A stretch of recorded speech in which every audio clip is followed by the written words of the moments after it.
You ask Tiger to solve. This deals with linear equations with one unknown. The final result is b equals 965. Let's solve it step by step. Simplify the expression. Expand the parentheses. Simplify the arithmetic.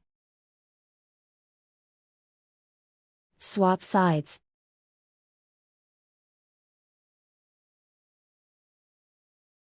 Group all constants on the right side of the equation.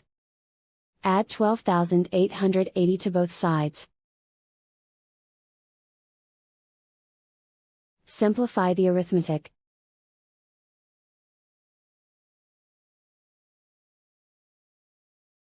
Isolate the b. Divide both sides by 14. Simplify the fraction. Find the greatest common factor of the numerator and denominator.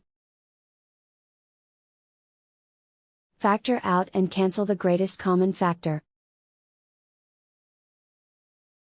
And so the final result is b equals 965.